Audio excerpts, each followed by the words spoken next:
for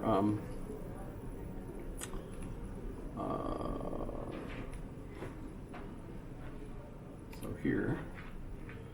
So and talk about, so notice I don't make them too long. I try to keep them relatively short because initially, of course, it would take a long time for anybody to view the whole page. Now, of course, it's almost instant because of how fast everything is.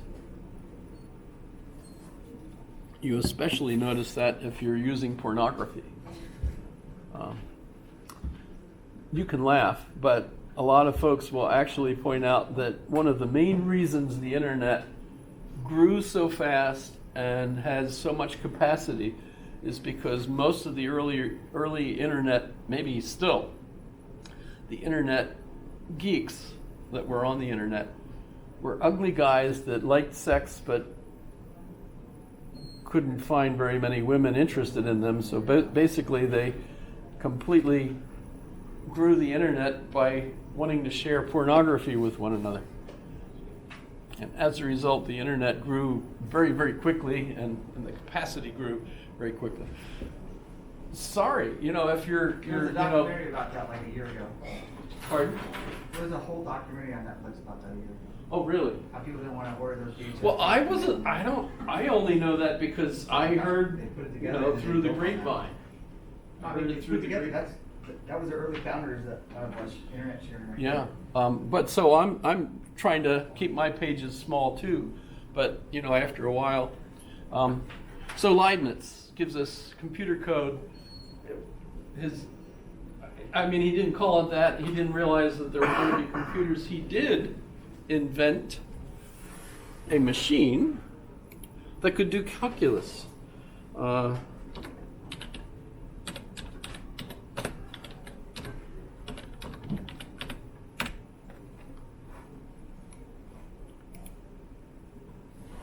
So he created a calculator that could do logarithms, actually.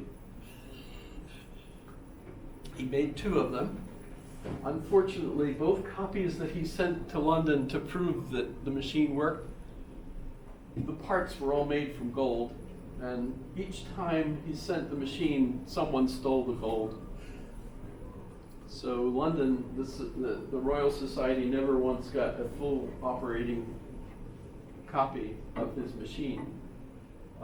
But they gave him a membership in the society anyway. Initially, remember, because Sir Isaac Newton is going to have him kicked out later. But so that's pretty cool. By the way, there is an earlier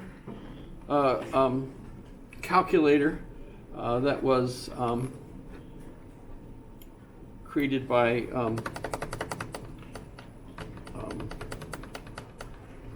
Pascal.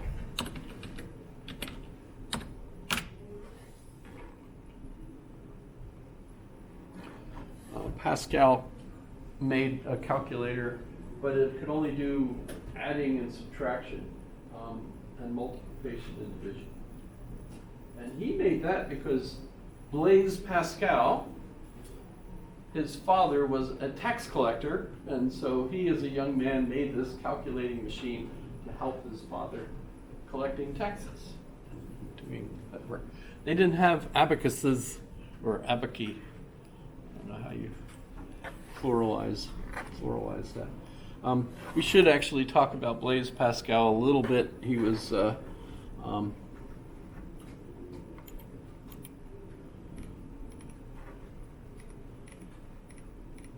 just real quick. I'll do.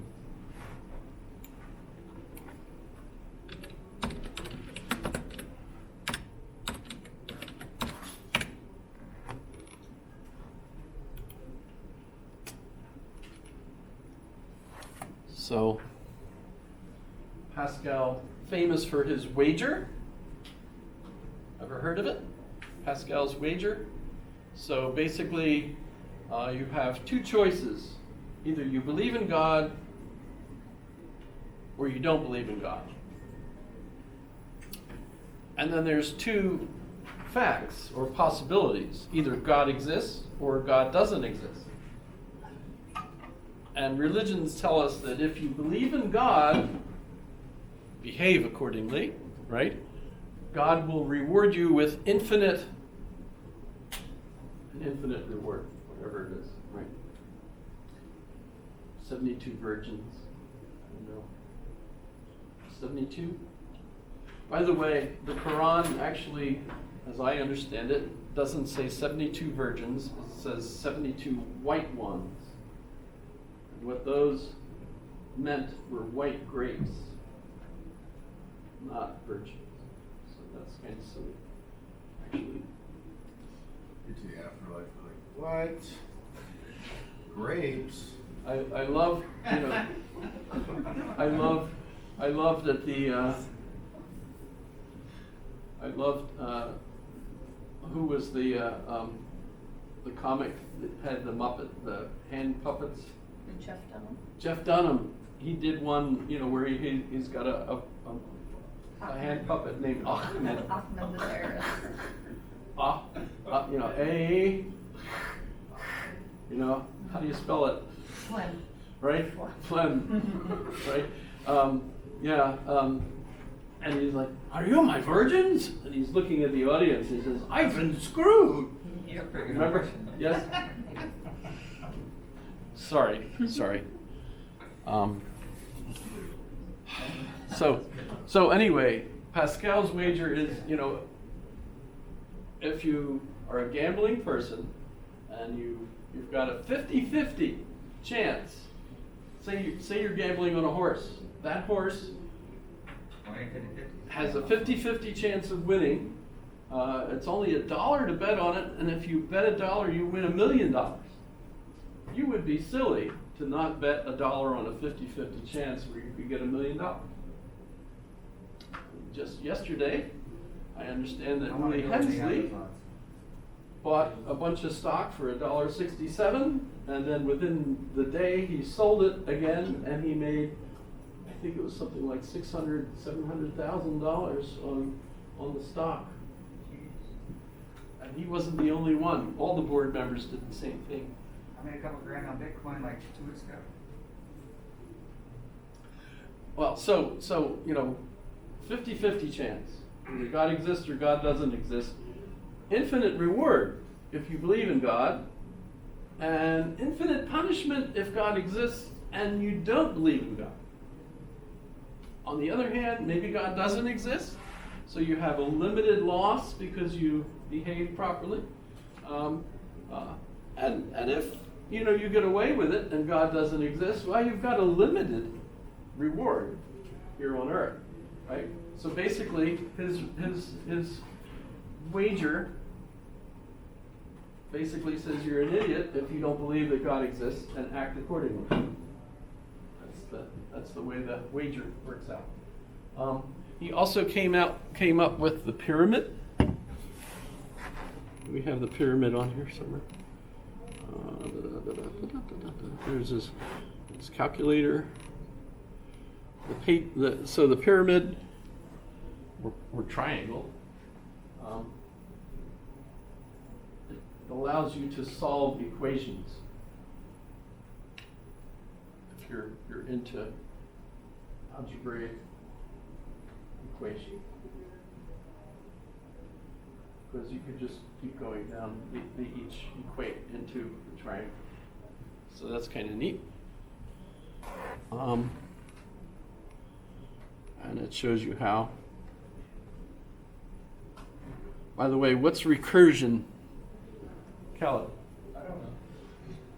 You don't know what recursion is? No, I was going to ask a question, but you caught my hand and you asked a question.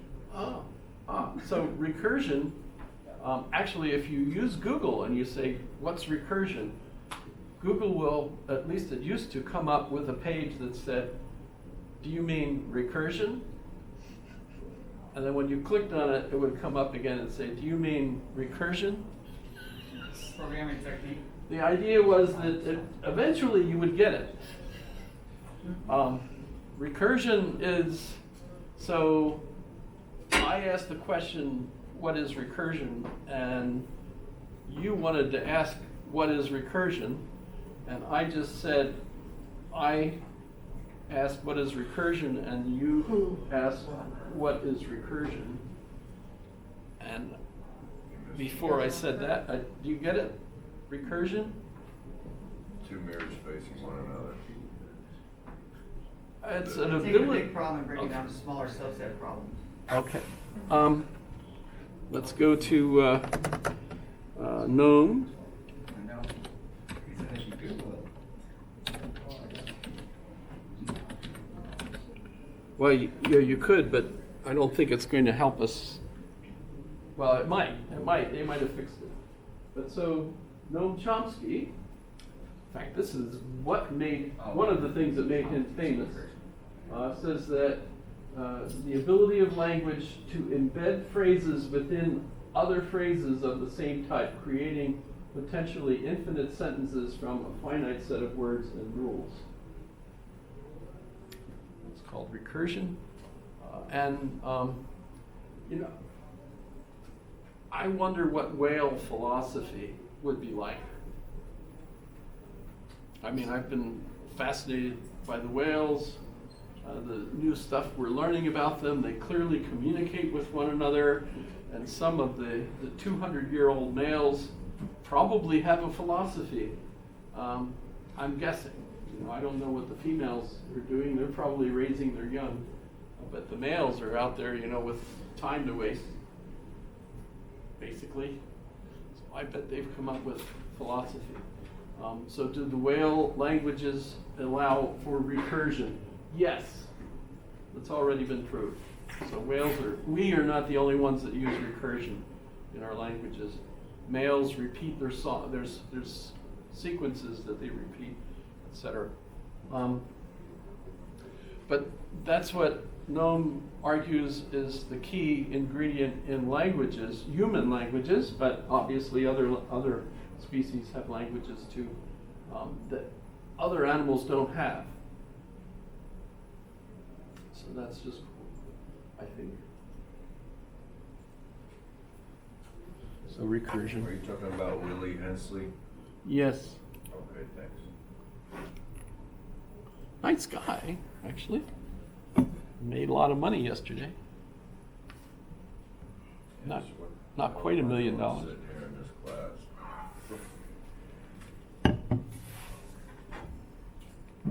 Okay, so he is famous for other things, Blaise Pascal. Okay.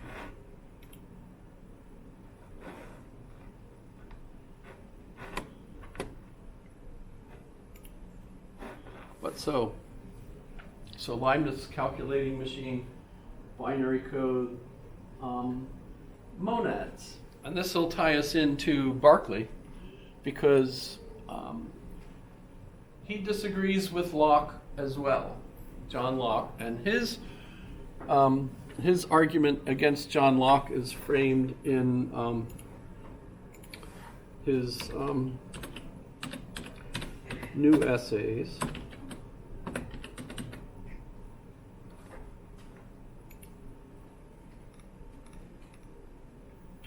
Which you can actually go right to it and read it, which is kind of cool.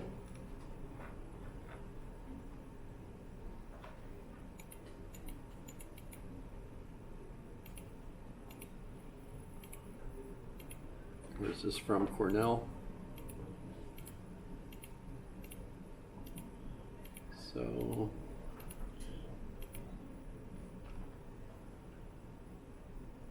that's still not it. That's the. So you're welcome to read it. So basically, he's read John Locke's essay on human understanding, and he's very critical of it. So is George Berkeley. George Berkeley has an article where he has a dialogue, the dialogues of Philonous. Philonous means love of mind, which is Berkeley's side. And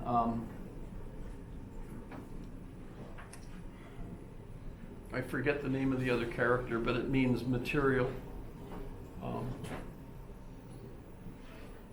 in any case, so both of them end up actually creating a dialogue to kind of dispute John Locke's position. And remember, John Locke's position is this materialist position that everything is consists of basically atoms, which are uncuttable physical objects in an arrangement, right? And what Leibniz points out